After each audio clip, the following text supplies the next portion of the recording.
हम सबके पास mobile phone है। मोबाइल फ़ोन की बैटरी को दिन में किसी न किसी वक़्त चार्ज रखना पड़ता है, ताकि आप मोबाइल फ़ोन का लगातार इस्तेमाल कर सकें।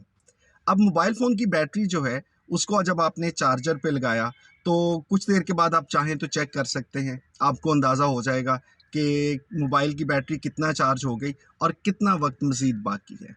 ज़िंदगी में बहुत सी कामयाबियाँ बिल्कुल इसी तरह से एक ज़ीना ब ज़ीना होती हैं। मान लीजिए कि आपको एक शहर से दूसरे शहर का सफ़र करना है और ये फ़ासला 200 किलोमीटर है।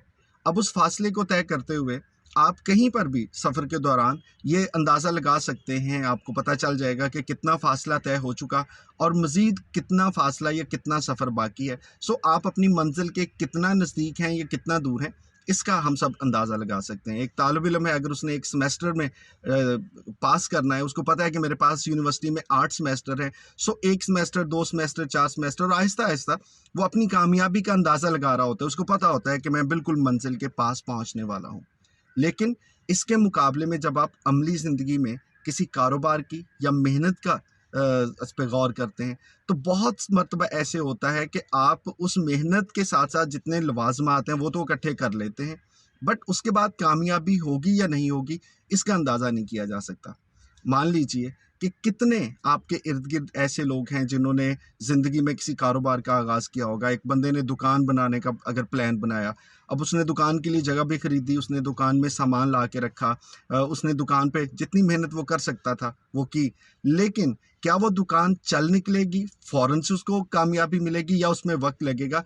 इसके लिए उसके पास उस मोबाइल की बैटरी की तरह चेक करने का कोई टूल नहीं है कि भाई इतने फ़ीसद हो गया, इतने फ़ीसद हो गया या इतने फ़ीसद हो गया। इस पर एक बार पहले भी हम गुफ्तगू कर चुके हैं कि कई बार ऐसे होता है कि कामयाबी आपके बिल्कुल नज़दीक होती है, लेकिन चूँकि वो हमें नज़र नहीं आ रहा ना मोबाइल की बैटरी के परसेंटेज की तरह कि भाई 60% चार्जिंग होगी, 70% होगी, 80% होगी या 90% होगी, तो वहाँ पे थोड़ा-सा हम घबरा जाते हैं और हमें लगता है कि भाई इतने वक़्त में अगर कामयाबी नहीं मिली, तो और कितना इंतज़ार। हालाँकि अगर थोड़ा-सा सोचें, तो अंदाज़ा होता है कि हो सकता है हम कामयाबी के बिल्कुल नज़दीक पहुँच चुके हों। अब एक तो उस वक़्त आपने जो सब्र करना है, ये सीखने की बात है कि हर काम मोबाइल की बैटरी की तरह चार्ज नहीं होता, बल्कि बहुत से काम आपको मेहनत करते रहें, उसका नतीजा अचानक फिर आपको मिलता है और बहुत अच्छा मिलता है। लेकिन इसके साथ-साथ एक और चीज़ का ख़्याल रखें, वो दोस्त जो कि कारोबार करना चाह रहे हैं, आपको बहुत से लोग ऐसे मशवरा देने वाले मिलेंगे, वो आपको कहेंगे, "भाई फलाँ काम कर लो, इसमें इतना मुनाफ़ा है और पक्का मुनाफ़ा है।" याद रखिए कि ज़िंदगी में 100% गारंटी के साथ कामयाबी कोई नहीं दे सकता किसी काम में कि ये काम करेंगे आप अमली ज़िंदगी में, तो इसमें 100% कामयाबी, कहीं न कहीं कुछ न कुछ रिस्क ज़रूर होते हैं।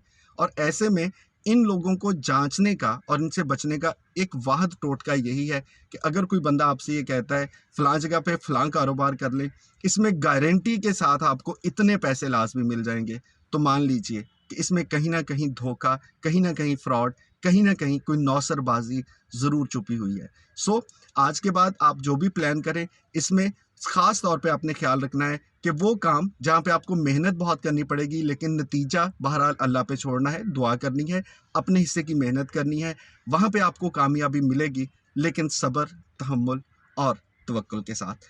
आपके लिए ढेर सारी दुआएँ, खुश रहिए, आबाद रहिए और वो दोस्त जिनको आप हौसला देना चाहते हैं, जिनको आप सब्र सिखाना चाहते हैं, उनके साथ इस पैगाम को शेयर ज़रूर कीजिएगा।